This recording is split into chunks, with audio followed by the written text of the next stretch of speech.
मुझे ये समझ ही नहीं आया कि मैंने ऐसा क्यों किया। अचानक से मैं अपने रूम से उठी और जो हमारे कमरे के पीछे कुआं है ना, मैं उसमें जाकर कूद गई और मैं वहां पर पड़ी रही। मेरी हिम्मत नहीं हुई वहां से बाहर निकलने की और ना मेरी आवाज निकली कि मैं आवाज देकर तुम्हें बुला दूं। तुम जब शाम को आए थे ना और तुमने दरवाजा तोड़ा, खटखटाया, मैं वो सब सुन रही थी, लेकिन मैं उस कुएं से बाहर नहीं आ पा रही थी, पता नहीं क्यों। एक शायर जो एक लड़की के प्यार में इस कदर पागल था कि उसकी खूबसूरती पर शायरी लिखा करता था। एक दिन ऐसा क्या हुआ, उस लड़की ने उसके साथ ऐसा क्या कर दिया कि उसने अपनी दाढ़ी को बढ़ा लिया, खाना पीना छोड़ दिया, यहाँ वहां भटकने लगा और जैसे तो उसने अपने आप को एक कमरे में बंद कर लिया हो। अब उसके पास जीने की कोई उम्मीद नहीं बची थी। स्टोरी क्या है सुनकर आपके भी रोंगटे खड़े हो जाएंगे। ये कहानी है अमर की, जो एक लड़की तनीषा से इतना ज्यादा प्यार करता था कि मरने के बाद भी उसने तनीषा की ऐसी मदद की कि उसकी आत्मा को मुक्त करवाया। चलिए स्टार्ट करते हैं आज की ये इंटरेस्टिंग स्टोरी, जिसे सुनकर सचमुच आपके भी रोंगटे खड़े होने वाले हैं। So let's start this video. नमस्कार दोस्तों, मैं तमन्ना फिर से स्वागत करती हूँ आपका आपके ही इस यूट्यूब चैनल में। इस चैनल में मैं कुछ हॉरर स्टोरी, कुछ पैरानॉर्मल इंसिडेंट्स और कुछ पौराणिक कथाएं लेकर आती हूँ। अगर आपको इस तरह की वीडियोस पसंद है ना, तो फटाफट से पहले वीडियो को लाइक कीजिए, साथ ही चैनल को सब्सक्राइब करें, बगल वाले बेल आइकन को प्रेस कर लीजिएगा ताकि मेरी बनाई गई किसी भी न्यू वीडियो की नोटिफिकेशन आप मिस ना कर सकें। तो स्टार्ट करते हैं तनीषा की ये स्टोरी। तनीषा और अमर एक साथ एक ही कॉलेज में पढ़ा करते थे। तनीषा के बारे में अक्सर वो शायरी लिखा करता था और तनीषा को अपनी डायरी दिया करता था पढ़ने के लिए। तनीषा इन शायरीज को पढ़कर काफी ज्यादा खुश होती थी। एक दिन उसने पूछ ही लिया अमर से कि ये शायरी किसके लिए लिखते हो। अमर ने भी फ्लर्ट करते हुए कह दिया, और किसके लिए, तुम्हारे लिए। तनीषा कहती है कि मजाक मत करो, अभी मैं तुम्हारी लाइफ में आई हूँ, हम दोस्त बने हैं, पहले किसके लिए लिखते थे। अमर वहीं दूसरा फ्लर्ट करता है और कहता है, तुम्हारी याद में लिखता था। तनीषा अमर की शायरी को पढ़कर, उसकी बातों को सुनकर काफी ज्यादा इंप्रेस होती है। इनकी दोस्ती जो है प्यार में बदल जाती है और ये अब एक दूसरे से इस हद तक प्यार करने लग जाते हैं कि इन्होंने ये डिसाइड कर ही लिया था कि एक दूसरे के साथ ही जिएंगे, साथ ही मरेंगे, वो वाला प्यार।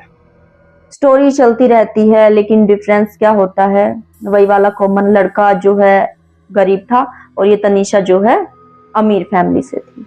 अब इन दोनों को प्यार तो हो जाता है, लेकिन ये दोनों भली भांति इस बात को जानते थे कि फैमिली वाले नहीं मानेंगे। इन्होंने ये डिसाइड किया था कि ये जो अमर है ना, ये थोड़ा स्टेबल हो जाए, इसके बाद घर पे ये बताएंगे अपने जो है चक्कर के बारे में। लेकिन क्या होता है कि जब कॉलेज में घूम रहे होते हैं ना, एक दूसरे के साथ घूम क्या रहे होते हैं, कॉलेज में साथ ही जा रहे होते हैं, तो इनके जो फूफा जी होते हैं वो देख लेते हैं तनीषा को इस लड़के के साथ। आवाज लगाते हैं तनीषा। तनीषा पीछे मुड़कर देखती है, उसके साथ एक लड़का होता है। अब लड़की के फूफा जो होते हैं, जो अमर को एक चाटा लगा देते हैं उसी समय और उसकी इंसल्ट कर देते हैं, क्योंकि अमर को भी वो जानते ही थे, उनकी ही आसपास की जो है कॉलोनी का लड़का था और इनका आना जाना भी था घर पे। लेकिन पता किसी को नहीं था कि इन दोनों का शायद कोई चक्कर भी चल रहा है। डांट देते हैं और कहते हैं कि तेरी हिम्मत कैसी हुई इसका हाथ पकड़कर घूमने की, अपनी औकात देखी है। इस तरह की दो चार बातें कहते हैं और वहां से चले जाते हैं। काफी ज्यादा शर्मिंदा महसूस करता है अमर भी, लेकिन तनीषा उसका हाथ पकड़कर उससे ये कहती है कि अगर अभी फिलहाल तुम्हारी ये सिचुएशन है तो आगे चलकर वक्त बदल जाएगा। तनीषा उसको हमेशा सपोर्ट किया करती थी। और एक दिन क्या होता है कि जब इसके फूफा देख लेते हैं इन दोनों को बाहर जो है सड़क पर एक साथ घूमते हुए, घर पर तनीषा के ये बात पता चल जाती है और उसी समय से तनीषा को घर में बंद कर दिया जाता है। उसका फोन छीन लिया जाता है, यहाँ तक कि उसे छत पर भी नहीं जाने दिया जाता। उसकी फैमिली काफी ज्यादा स्ट्रिक्ट थी। उसके जो फादर थे, उसके जो दादाजी थे, वो नहीं चाहते थे कि लड़की जो है लव मैरिज करे, और वो भी ऐसी जगह पर लव मैरिज करे जो कि उनसे हैसियत में कम हो। आप रिलेट कर पा रहे होंगे, समझ पा रहे होंगे। तो इन दोनों की ये स्टोरी जो है यहाँ खत्म ही होने वाली थी कि किसी तरह से कांटेक्ट करता है अमर। फोन वोन तो उसका छीन ही लिया था घर वालों ने। किसी तरीके से अमर उससे कांटेक्ट करता है उसकी सहेली के थ्रू और उसे एक प्लेस बताता है कि हम यहाँ पर मिलते हैं। तनीषा किसी तरह से घर से निकल आती है और अमर से मिलने की कोशिश करती है। मिलने की क्या कोशिश करती है, इस दिन समझो ये घर छोड़कर भाग चुके थे। मिलने के बाद तनीषा वापस घर नहीं गई और कहा कि कुछ भी करके अरेंज करो, मुझे वापस वहां नहीं जाना। अब अमर जो होता है अपने दोस्तों की मदद लेता है, कुछ करके किराए पर एक फ्लैट अरेंज करता है और दोनों वहां पर रहते हैं। धीरे धीरे वो शायरी लिखते लिखते लिखते एक अच्छा शायर बन जाता है, दोनों स्टेबल हो जाते हैं। अब ये एक घर ले लेते हैं अपना खुद का। सबका सपना होता है अपना एक खुद का घर हो। ऐसे ही तनीषा भी चाहती थी कि उसका अपना खुद का एक घर हो और ये काफी अच्छे इलाके में घर लेते हैं। वहां पर बसासत तो थी, लेकिन जो घर थे ना आपस में वो जरा दूर दूर थे, काफी डिस्टेंस पर थे। इनके घर के आगे काफी बड़ा गार्डन था और वहां पर बंदर अक्सर आया जाया करते थे। तो कई बार इनका दरवाजा ना कोई नॉक करके चला जाया करता था।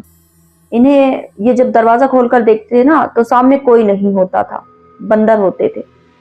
आम बात हो गई थी इनके लिए, क्योंकि बंदर वहां पर ज्यादा घूमते थे, वो एरिया ही कुछ ऐसा था। एक दिन इनका दरवाजा कोई नॉक करता है। तनीषा सोचती है शायद कोई होगा।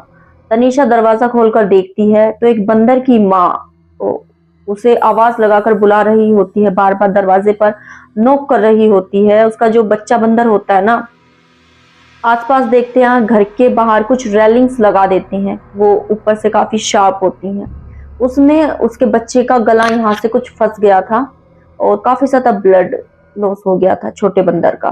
तनीषा ये सब देखकर घबरा जाती है और उसकी मदद नहीं कर पाती, काफी ज्यादा डर जाती है, कमरा बंद कर लेती है। वो जो बंदर माँ होती है वो बार बार दरवाजे को नॉक करती रहती है कि तनीषा उसकी मदद के लिए आए और उसके बच्चे को बचा ले। लेकिन इतना ज्यादा जो है उसका लहू बहता हुआ देखकर तनीषा डर जाती है और अपने रूम में जाकर बैठ जाती है। वो रात तक अपने रूम में इसी तरह से बैठी रहती है जब तक अमर वापस घर नहीं आ जाता। अब अमर दरवाजा नॉक करता है, तनीषा की हिम्मत नहीं होती कि वो बाहर जाकर दरवाजा खोल दे। अमर 2-3 बार नॉक करता है, तनीषा जाती है बाहर और दरवाजा खोलती है। देखती है कि अमर है, उसके गले लग जाती है और जोर जोर से रोने लगती है। उस तरफ इशारा करके बताती है कि देखो देखो वहां पर क्या हुआ है। अमर देखता है तो एक छोटा बंदर का बच्चा वहां पर फंसकर खत्म हो चुका था। अब ये जो है उसकी बॉडी को कहीं लेकर जाते हैं और दफना देते हैं।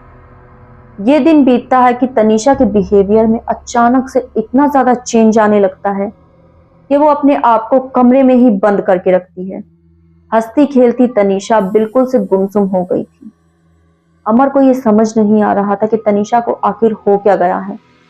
कमरे में ही बंद रहना, खाना पीना भी कम खाना। खूबसूरत तनीषा अब एक कंकाल में तब्दील होती जा रही थी। उसके हाथों के, उसके पैरों के नाखून इस हद तक बढ़ जाते थे कि अमर को ही वो काटने पड़ते थे। उसके बाल इस हद तक उलझ जाते थे कि वो अपने बालों में कंघी भी नहीं करती थी, ना जाने कहाँ खोई रहती थी। अमर अब ये सब कुछ जो उसकी हालत थी ये देखकर काफी ज्यादा हैरान परेशान था। अपने काम पे भी फोकस नहीं कर पा रहा था। तो वो सोचता है क्यों ना इसे किसी डॉक्टर के पास दिखा लिया जाए, इसे क्या तकलीफ है, जान लिया जाए। अमर तनीषा को डॉक्टर के पास लेकर जाता है। उसका ब्लड टेस्ट होता है, कई सारे उसके टेस्ट होते हैं। तो डॉक्टर जो कह देते हैं कि इसे फिजिकल कोई प्रॉब्लम नहीं है, इसे किसी मेंटल डॉक्टर के पास दिखा कर लाओ, इसे किसी दिमागी बीमारी है इसे कोई, जिसके कारण ये ऐसा बिहेव करती है, खाना नहीं खाती है, अपने आप पर ध्यान नहीं देती है और इस तरह से गुमसुम हो गई। अब अमर उसे एक साइकेट्रिस्ट के पास लेकर जाता है। उसका दिमागी तौर से भी इलाज होता है, लेकिन उसकी जो है हालत में किसी तरह का कोई सुधार नजर नहीं आता। एक दिन जब अमर घर पर आता है ना, वो दरवाजा नॉक करके परेशान हो जाता है, लेकिन तनीषा जो है दरवाजा ही नहीं खोलती। अमर जो है दरवाजा तोड़ता है, काफी देर में उसे दरवाजा टूटता है। दरवाजा तोड़कर उसे किचन में देखता है, बाथरूम में देखता है, रूम में देखता है, बालकनी में देखता है, हर जगह देखता है, लेकिन तनीषा कहीं नहीं होती। वो ढूंढ ढूंढ कर तनीषा को परेशान हो चुका होता है। आस पड़ोस में भी पूछता है, उसके मायके में कॉल करके पूछता है, लेकिन तनीषा कहीं नहीं होती। तनीषा का जो मोबाइल फोन होता है वो भी उसके बेड पर ही पड़ा होता है। ना उसके लिए वो कोई मैसेज, ना कोई नोट छोड़कर गई थी, ना जाने कहाँ गायब हो गई थी। अब ये अमर जो होता है ना, काफी ज्यादा परेशान हो जाता है। काम पे से तो फोकस उसका हट ही जाता है, ना नहाता है, धोता है, मानो दिन रात अपनी पत्नी को ही ढूंढने में व्यस्त रहता है। पुलिस में कंप्लेंट दर्ज करवाई जाती है, पुलिस भी ढूंढने की कोशिश करती है। मानो 2 महीने बीत जाते हैं, लेकिन तनीषा का कहीं कोई अता पता नहीं चलता। अमर जो है हार थक कर परेशान हो जाता है, सो भी नहीं पाता, कई रातों तक जागता रहता है। मानो एक रात उसकी आंख लगी ही थी कि उसे किचन से कुछ आवाज आ रही होती है और तनीषा उसे उसका नाम लेकर पुकारती है, अमर। अमर अब अपने रूम से उठकर दौड़ा दौड़ा जाता है और देखता है किचन में कि तनीषा फ्रिज की ओर मुंह करके खड़ी हुई है और जो फ्रीजर होता है ना उसमें से जो बर्फ जम जाती है उसमें से अपने हाथों से नोच नोच कर उस बर्फ को खा रही है। अमर जो है ये देखकर हैरान होता है और उसके हाथ पर एक घाव, उसके हाथ पर चोट लगी थी, काफी गहरा घाव था। उसके चेहरे को तो अमर देखता ही नहीं है, उसके हाथ के घाव को देखकर इतना ज्यादा परेशान हो जाता है कि फटाफट दवाई लेकर आता है, उसके हाथ पर पट्टी करने लगता है। पट्टी करते करते उसके कंधों को पकड़ता है, उसके चेहरे को अपनी ओर घुमाता है और वहीं फर्श पर गिर जाता है। उसके चेहरे को देखकर अमर इतना ज्यादा हैरान था कि उसकी आंखों से टप टप आंसू टपकने लगते हैं। अमर कहता है कि किसने किया ये सब तुम्हारे साथ। उसके चेहरे पर भयानक चोटें आई हुई थी, चेहरे से मानो खून टपक रहा हो, सामने के 2-3 दांत टूट गए हों, उसका चेहरा पूरा काला पड़ चुका था। अमर ये सब देखकर रोने लग जाता है और तनीषा ये कहती है कि मैं बताती हूँ मेरे साथ क्या हुआ था। मुझे ये समझ ही नहीं आया कि मैंने ऐसा क्यों किया। अचानक से मैं अपने रूम से उठी और जो हमारे कमरे के पीछे कुआं है ना, मैं उसमें जाकर कूद गई और मैं वहां पर पड़ी रही। मेरी हिम्मत नहीं हुई वहां से बाहर निकलने की और ना मेरी आवाज निकली कि मैं आवाज देकर तुम्हें बुला दूं। तुम जब शाम को आए थे ना और तुमने दरवाजा तोड़ा, खटखटाया, मैं वो सब सुन रही थी, लेकिन मैं उस कुएं से बाहर नहीं आ पा रही थी, पता नहीं क्यों। तनीषा जब ये सब बताती है ना अमर को, तो अमर की आंखें भर आती हैं। वो काफी ज्यादा रोता है और कहता है कि अब तुम्हारे साथ ये जिसने भी किया है ना, इसका बदला मैं जरूर लेकर रहूंगा। अमर एक तांत्रिक को बुलाकर लाता है और कहता है कि उसकी पत्नी की आत्मा उसके घर में है और वो एक रहस्यमयी तरीके से गुजर गई थी। उसकी आत्मा अब बदला लेना चाहती है कि किसने उसके साथ इतना बुरा किया, वो जानना चाहती है। और वो जो तांत्रिक होता है अपने झोले में से कुछ सामग्री निकालता है, एक नींबू निकालता है, उसमें एक छोटी सी कील गाड़ देता है और कहता है कि जिसने भी तनीषा के साथ ये सब किया होगा ना, उसका 1 घंटे के अंदर तुम्हारे पास कॉल आएगा और तुम्हें खुद पता चल जाएगा कि वो कौन है। तनीषा की आत्मा भी ये सब सुन ही रही होती है कि 1 घंटे में फोन बजता है। तनीषा के पिता ये कहते हैं कि तनीषा का कुछ अता पता लगा। अब अमर भी ये देखकर हैरान हो जाता है कि तनीषा के पिता का फोन। तनीषा की आत्मा फटाक से अपने घर पहुंच जाती है और उसे सब पता चल चुका था कि इसके पीछे क्या है और कैसे हुआ है। तनीषा के पिता ने उस पर काला जादू करवाया था, जिसके चलते उसका दिमाग ब्लॉक हो चुका था।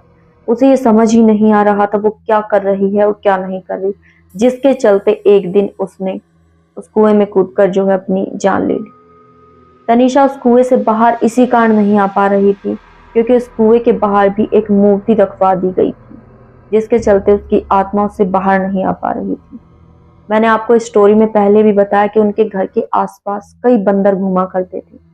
किसी बंदर ने एक दिन उस तस्वीर को उठाकर कहीं दूर रख दिया। तनीषा की आत्मा उस दिन उस कुएं से बाहर आई और अपने फ्रिज से ठंडी बर्फ खाने लगी और उसने अपने पति को पुकारा और अपनी आप बीती बताई। अब अपने पिता से बदला लेने के बाद तनीषा की आत्मा मुक्त हो चुकी है, लेकिन आज तक अमर कोई भी खूबसूरत शायरी नहीं लिख पाया है। क्या अपनी भी ऐसा कर सकते हैं? क्या आपको यकीन होता है ये सब जानकर? आज की ये जो स्टोरी है ना, खुद अमर ने हमारे पास सेंड की है, जो कि आज भी अकेले रहते हैं और गुमसुम पड़े रहते हैं। आपका क्या कहना है इस पर? आप भी अपना रिएक्शन मुझे कमेंट के जरिए जरूर बताइएगा। आपको क्या लगता है, क्या कोई लव मैरिज करने के बाद खुश रह रहा हो तो इतने दिनों तक भी क्या इस बात का रिग्रेट फैमिली को रह सकता है, इस बात का दुख पछतावा कि उनके ऊपर काला जादू कर दे और इस हद तक उसके दिमाग को ब्लॉक कर दे? क्या ये पॉसिबल है? ऐसा होता है? आपके पास भी है कोई ऐसी स्टोरी? आप भी जानते हैं कुछ ऐसी इंटरेस्टिंग स्टोरी किसी की, आपकी, आपके किसी फ्रेंड की, आपके किसी रिलेटिव की आपने सुनी हो, तो आप भी मुझ तक भेज सकते हैं। मैं तमन्ना अपनी आवाज में इस चैनल पर आपकी स्टोरी भी जरूर सुनाऊंगी, जिसके लिए मैं एक व्हाट्सअप नंबर भी अब स्क्रीन पर मेंशन कर देती हूँ। आप चाहें तो उस व्हाट्सअप नंबर के जरिए मुझसे कॉन्टैक्ट कर सकते हैं या फिर आप कमेंट करके भी अपनी स्टोरी मुझे बता सकते हैं। साथ ही कमेंट किया करो यार, मैं कहीं गलती कर रही हूँ, कहाँ सही जा रही हूँ, आपके कमेंट से मुझे पता चलता है। साथ ही जिसका कमेंट भी मुझे सबसे अच्छा लगेगा उसका नाम और कमेंट में वीडियो में मेंशन जरूर करूंगी, तो फटाफट से कमेंट करो। साथ ही फिलहाल लेती हूँ आपसे अलविदा, मिलते हैं इसी तरह की किसी इंटरेस्टिंग नेक्स्ट वीडियो में। Good bye. अपना, अपने परिवार का, अपनी फैमिली का ख्याल रखिएगा। आप सभी का कीमती समय देने के लिए धन्यवाद।